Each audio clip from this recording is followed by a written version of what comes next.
Well, hello, hello, hello. Let's have a quick conversation here.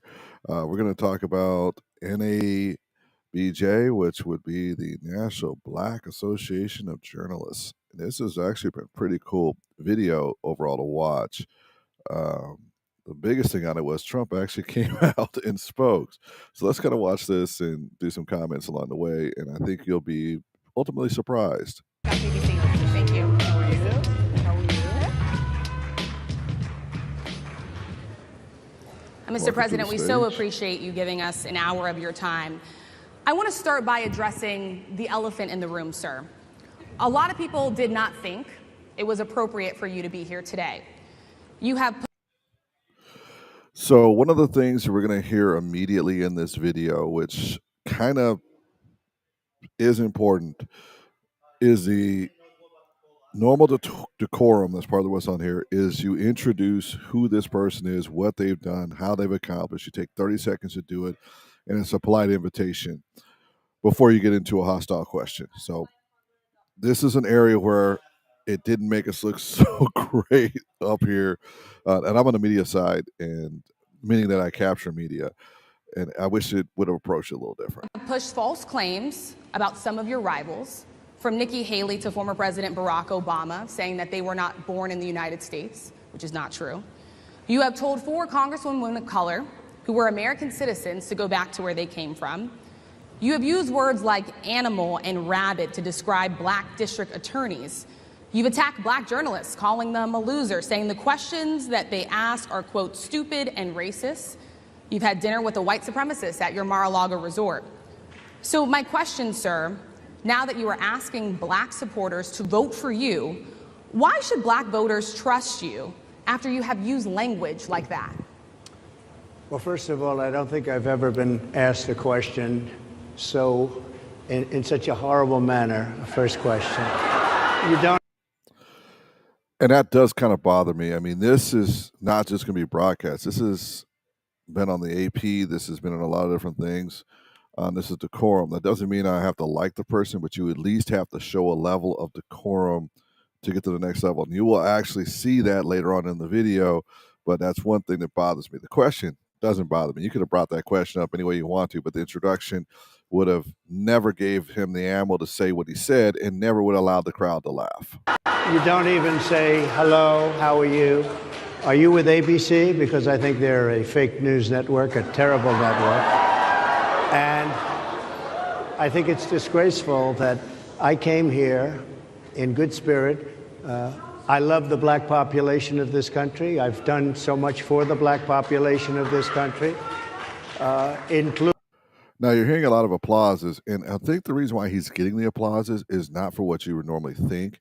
It's not the pandering; it's the way that he's approaching things. And a lot of times, you have to be aware of what you will lead somebody into a situation. You can turn even someone who's considered evil or the vindictive person into the martyr just by the way you do an introduction and by the way that you pose your first question when you're in fireside chat and you're trying to depose somebody. Including employment, including opportunity zones with Senator Tim Scott of South Carolina, which is one of the greatest programs ever for black workers and black. Now, actually, if you saw the Tim Scott thing, I thought it was hilarious. Tim Scott pulled that out of his rear end or his back pocket. He did not know that was even a possibility. So there's a video that talks about that. Tim Scott brought it up. Entrepreneurs done so much, and and I say this, historically black colleges and universities were out of money. They were stone cold broke, and I saved them, and I gave them long-term financing, and nobody else was doing it. I think it's a very rude introduction. I don't know exactly why you would do something like that. And let me go a step further. I was invited here, and I was told my opponent, whether it was Biden or Kamala, I was told my opponent was going to be here. It turned out my opponent isn't here. You invited me under false pretense. And then you said, you can't do it with Zoom. Well, where's Zoom? She's going to do it with Zoom, and she's not coming. And then you were half an hour late. Now, that's one of those things that's going to make us look really stupid and bad. I do productions all the time. and in all types of things. We use iMag, we do Zoom, we bring people in all the time. We use confidence monitors for it. It's a pretty everyday thing for us to do. That was easy to do. It's not a very difficult thing to bring somebody in on Zoom for this.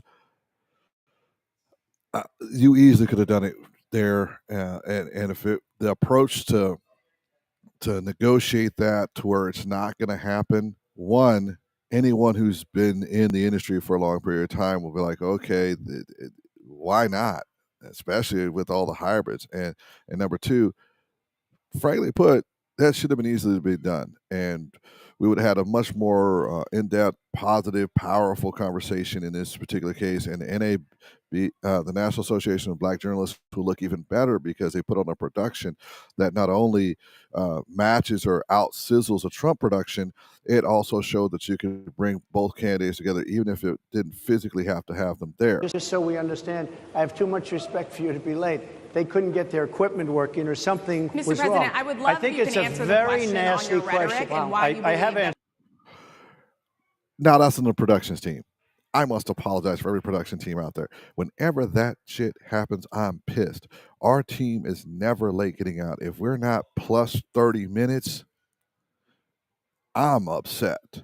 As a production manager, if we're not ready 30 minutes to an hour before, I mean, tested, ready, we're just sitting back having a cup of coffee, everything's going, that's embarrassing. And especially if you're going to have a presidential candidate on there. Had that been Kamala Harris or anybody else, same issue. I'd be just as freaking pissed. Had it been anyone on there, there is no way that the National Association of Black Journalists should have ever had a production team screw that up. And this is huge because this shows how powerful we are as a Black community when it comes to every aspect of news.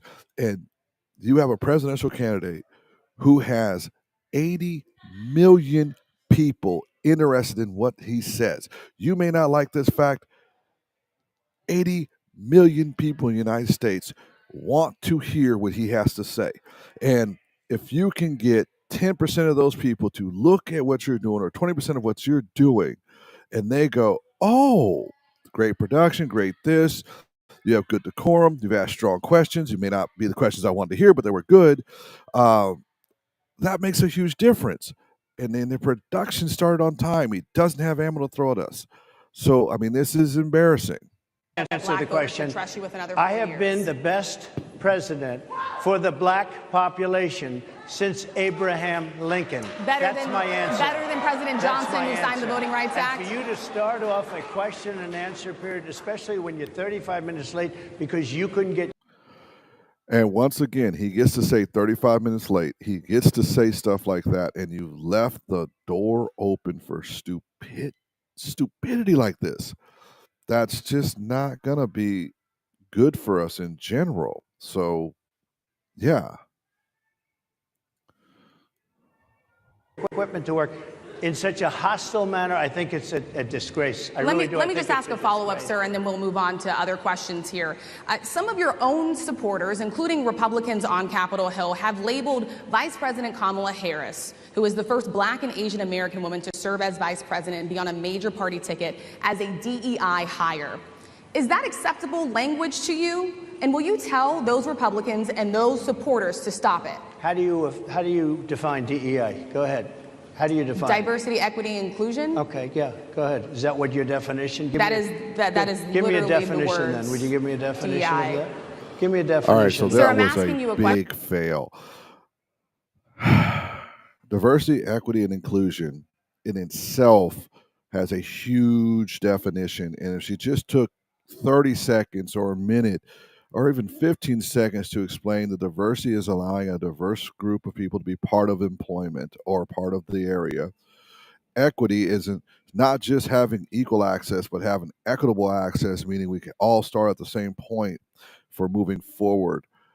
And inclusion, simply put, let's include everyone in this pot, not just one type of person in the pot. That would have been a much better answer than the shit she pulled off there. DEI. Give me a definition of Sir, that. I'm asking you a question, No, a you very have to direct define question. it. Define it for me, if you would. I just defined it, sir. Do you believe that Vice President Kamala Harris? You didn't define it, and you made us look stupid. You did not define it. It takes 30 seconds to define it. It's not hard. It's easy to define.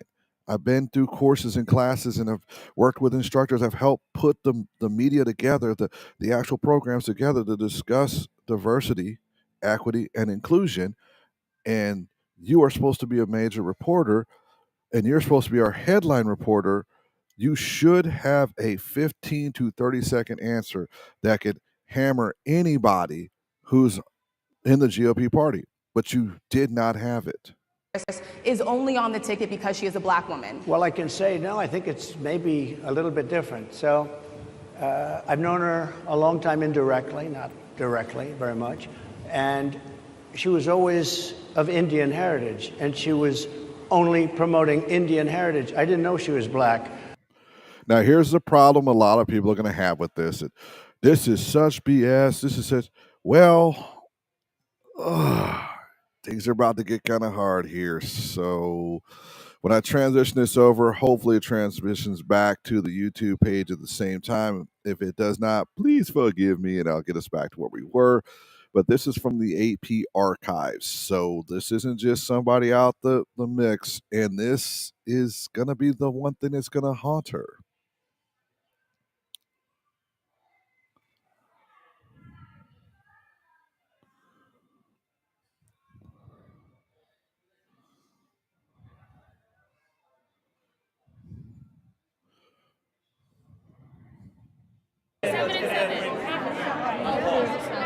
If you don't know what this particular one is here, this is Indian American members being sworn into Congress. This is how they're being sworn into Congress. Kamala Harris is here. This is her heritage, which I have no problem with. As a matter of fact, her mom's heritage on that. She's got a lot of following. If you go watch Indian media, they bring it up quite a bit that Kamala Harris is an amazing representative for the Indian American culture. Those who are from Southeast Asia, they find that great. But here's the thing. This isn't just something to pull out of the hat. They'll be able to pull this out with Joe Biden being the one swearing in Kamala Harris as Indian American. And this is one of the things that we have to be aware of that will come down the pipe, that will be something, and there is more than enough footage on this. There's more than enough footage from Indian news media, from India itself. You're going to find that this is probably an area where they're going to hammer her a lot. And maybe you can change the narrative to. It's a mixture. Now you got some family out here? Thank you. Come on.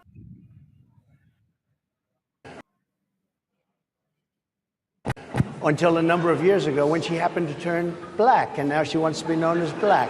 So I don't know, is she Indian or is she black? She is always.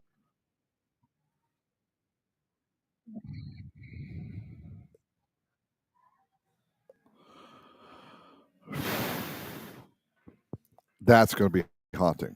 No matter what you say, how you say, what you do, that'll be haunting. Now, I'm going to have a little bit of opening myself up to some vulnerability here. I am multiracial. I am black, I am white, and I have Native American, American Continental Indian in me.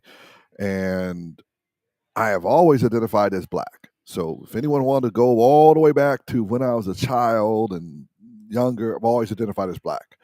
Whenever you had to do the paperwork when you were in school, I always made fun of them because it didn't, like when I was growing up, they didn't have the option, it just had other.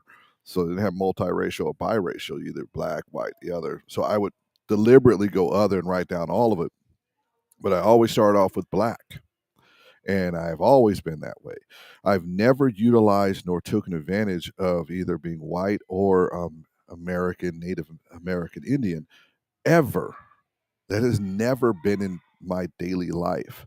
Now, I have no problem with anyone who splits between the different cultures, but I grew up with my black grandmother, and she raised me. My black aunt, she raised me. You know, my big mama, she raised me. And that was life.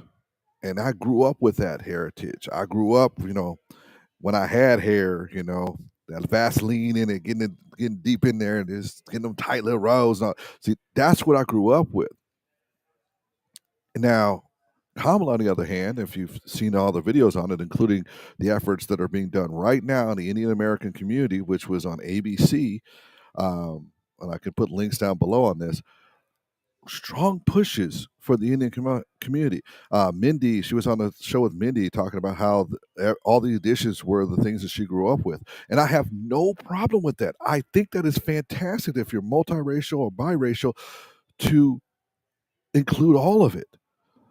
But if you come in saying I'm black and that's not really the 100% of who you are, that's a problem to me. That's where I get my issues. Um, I don't have any issues with the fact that she is Indian American. I think it's a fantastic thing, and I think it's great that she upholds her heritage. But she's gonna get hammered quite a bit, and there's tons of footage from AP, from MSNBC, from CNN. They're gonna string together, and it's going to be a campaign nightmare. Always But you know identified what? as a black I woman. She went to a respect either historically black one. college. I respect either one, but she obviously doesn't, because she was Indian all the way. And that's what's gonna bite her right there. What he just said, that's soundbite.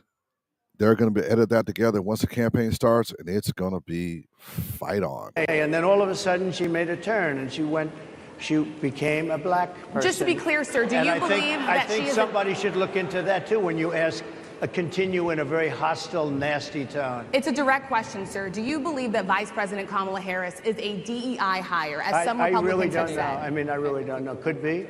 There are some, and there are plenty. I know this.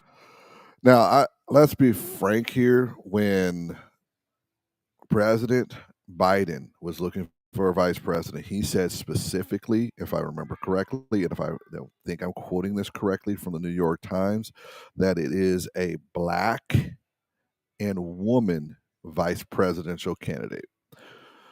Now, that's not to say this is a DEI hire, but you did specify that you wanted a specific type of vice president, which was fine. I mean, it's if you say you want a vice president who's economics and powerful, that's a business owner, and it is from a specific culture, I have no problem with that.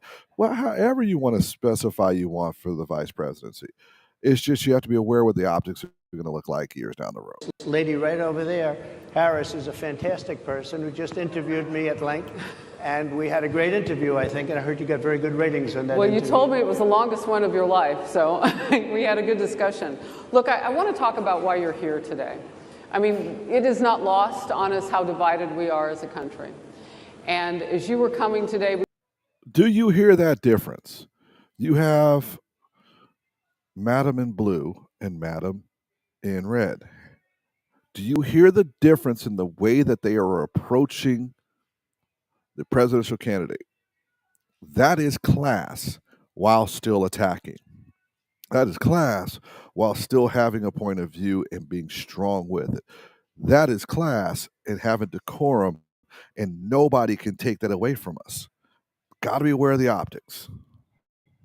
We really got to see that we were divided along the lines of race, along the lines of gender. And there is this question of, in this moment where we are, why come here? What is your message today? My message is to stop people from invading our country that are taking, frankly, a lot of problems with it. But one of the big problems, and a lot of the journalists in this room I know and I have great respect for, a lot of the journalists in this room are black. I will tell you that coming from the border are millions and millions of people that happen to be taking black jobs. You had the best. What exactly is a black job, sir? A black job is anybody. Now, the optics of what he says there is just absolutely atrocious. It's stupid. He sounds like an absolute asshole. But take away all of what just happened there and be honest with what's going on in Chicago, New York, Detroit, Seattle, San Francisco, Houston, Pennsylvania, and Philadelphia. Like it or not, people who are not here with legal citizenship are taking jobs and additional resources from our black community. You can talk about what's going on with the mayor in Chicago. You can talk about what's going on in the mayor in New York. You can talk about what's going on with the mayor in San Francisco. You can talk about the mayor in LA. They are actually having issues with our community either losing jobs or losing resources. Like it or not, the messenger sucks. That'd be Donald Trump, but the message is true. Sometimes who's delivering the message is not the one you want to hear the message from, but you sometimes need to listen to it, even though you're emotionally pissed off about it. That has a job. That's what it is. Anybody that has a job. All right. And Mr. President, they're taking the employment away from black people. They're coming in, they're invading. It's an invasion of millions of people, probably 15, 16, 17. Now, this is numbers that are coming from the borders, and it's roughly, since Biden's been in office, about, depending on who's saying it, 13 million to 20 million. Let me put this in a reality check for you. That's Illinois. And if it's a 20 million, that's Florida. So somewhere between a state of Illinois and Florida, number of people have illegally crossed our borders. We have to be frankly truthful about this. That's the state of Illinois. That's bigger than the state I'm living in right now, population-wise. So you have to be aware that that could be a major issue, and we can't lie to ourselves about that. Now, messenger on it sucks once again, but the truth is, this is what's happening. In people, I have a feeling it's much more than that. And everybody's been seeing what's happened. The first group of people, the black population, is affected most by that. And Kamala is allowing it to happen. She's the border czar. She's the worst border czar in the history of the world. There's never been a border czar like this. She's never even essentially been. She said she was there once, but not the right part. Now, if you notice, the reporter is allowing him to speak longer. Now, as he speaks longer, he's going to stumble. He's going to make mistakes. And when he says, he's going to have I don't call it misinformation, disinformation. His just facts are just wrong in certain parts, and some are factual. As simple as that. But it allows for him to stumble on himself, and then you have a moment to actually do a follow-up question that makes sense versus just going on auto attack without listening or hearing what that person's saying. Part of the border. So she was a border czar. She's done a horrible job. These people are coming into our country, and they're taking black jobs and Hispanic jobs, and frankly, they're taking union jobs. Unions are being very badly affected by all of the millions of people that are pouring into our country. Now, I've heard this on the construction side. Yes, that has affected some of the unions, not at the rate that he's pushing it to be. But we still have to say, the truth of what's going on. Now, that doesn't mean that these people aren't good people at heart. Doesn't mean that they're not hard and struggling to work hard. It just means that they did not come across our borders legally. If same as we went to Mexico illegally and didn't cross the border properly and get all the documentation to be a citizen or someone who's legal to work there. It's just the way it is.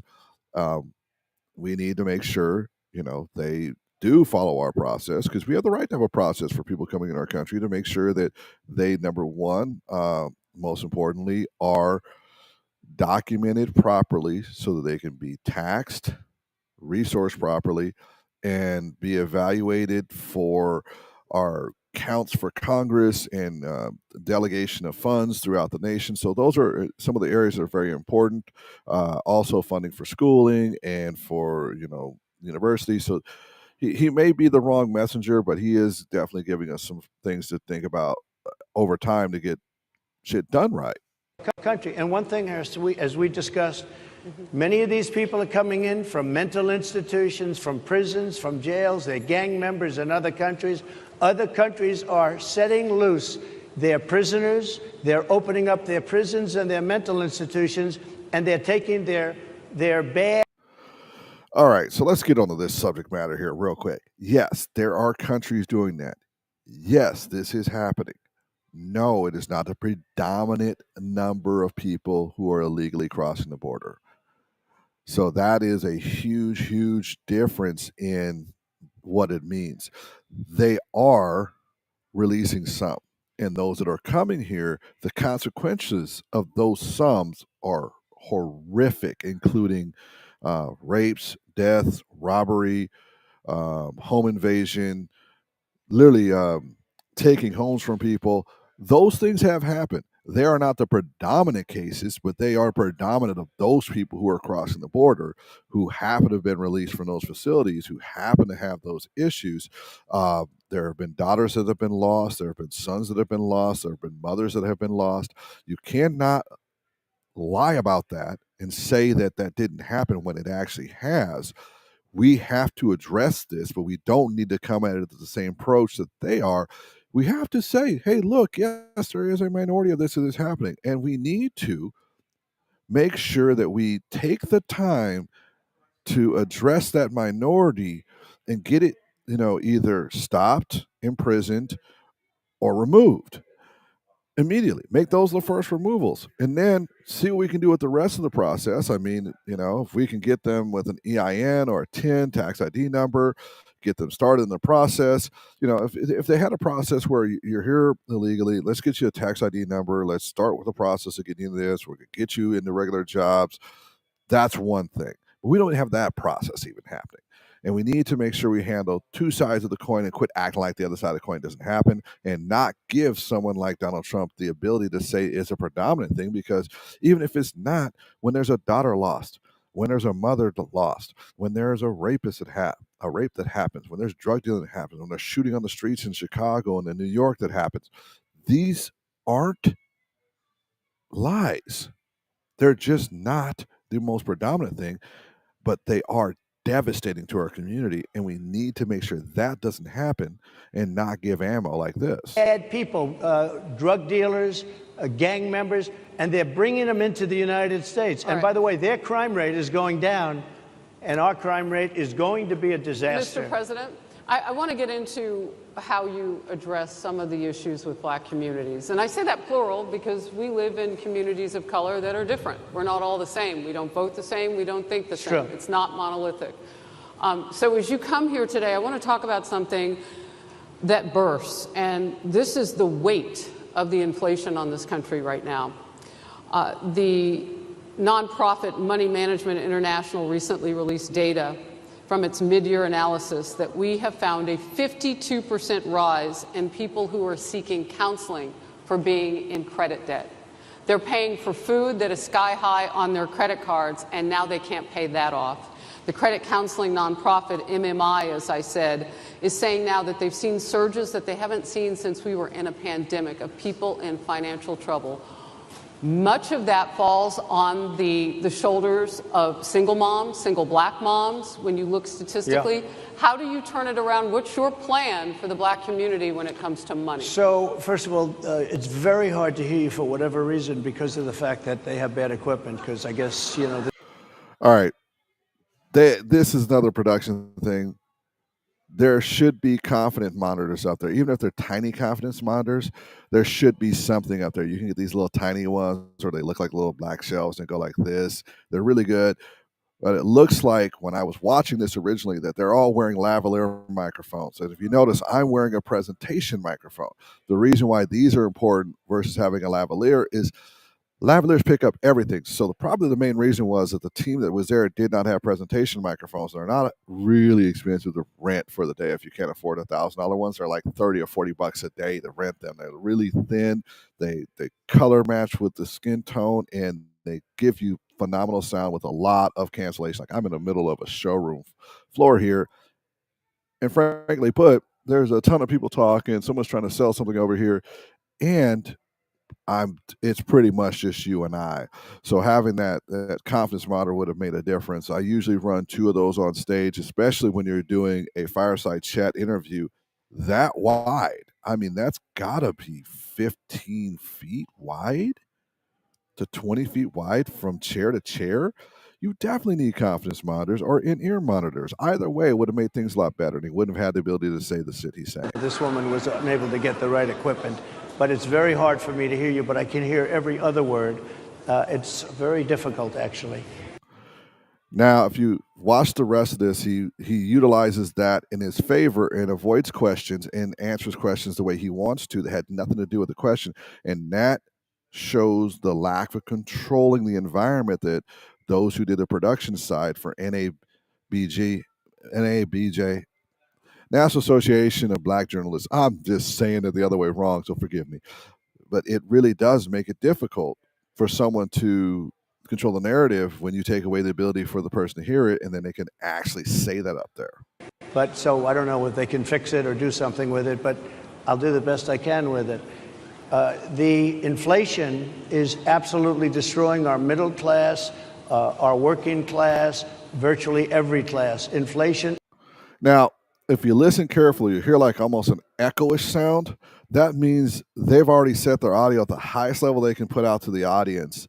And if they go any higher, you're going to actually have feedback. That little almost high hiss sound, that is what that is. And it's a shame because this probably would have been better controlled if they went with these and then, be able to control the presentation better and definitely allow the journalists to control the questioning. Is a disaster in our country. Inflation is a country buster. It breaks every country. And we had, in my opinion, the worst inflation we've had. They say it's 58 years, but I think it's much more than that. It's been devastating. And if you just take a look at a lot of things they don't include, like interest rates. Interest rates went from 2.4% to 10%, and you can't get the money. People can't buy houses. They no longer have the American dream. Young people, young black people, they don't have the American dream anymore. They can't buy a house. They can't borrow the money because of the cost of the money. They can't buy it because of the cost of housing, because of the cost to build it, because of inflation. Inflation is a disaster, and it's And this is actually something that the Republicans are going to probably hammer on so much because they can prove it. The inflation of costs of goods went up dramatically. destroying our country, and it's destroying the black community probably as much or So what do more you do? than any What's your plan? You know what we have to do? We have to bring down the cost of energy, and that's going to bring down the cost of inflation. This was all started with a bad energy policy by Joe Biden. By the way, just if I might, I was running against a man named Biden. You probably saw that. Now, I'm about to get off here. I've got other things to do. I will continue this in a second broadcast that will go forward from where we're at now in this one. But we're very, very lucky that Trump doesn't have enough sense to say the cost it takes to bring food and goods to the store. Because if he actually said that, he's going to win just on inflation alone. And it's true. Joe Biden cut our oil. He changed our trucking rules. He mandated so many new things, and the administration has that the transportation cost to bring something from the farm to your door has gone up by from what I've heard from truckers that I know, and one of my cousins is a trucker, has been doing it for like 30 years. And then one of my best friends is a trucker, has been doing it at Walmart for years. They said the same thing, just the cost to do transportation. Fuel costs went up by almost, since Trump and Biden went up, I think, on the diesel side, like 80%. Well, you bring that cost up alone, that's insane. The cost for warehouse workers and other stuff, on average, went up 30%. The cost for the electricity in the place went up 35, 40%, depending on locations where you're at. The cost and the time it takes to get freight off, that's international freight, on our ports, that's went up. You put all that together, and then you really push an agenda away from oil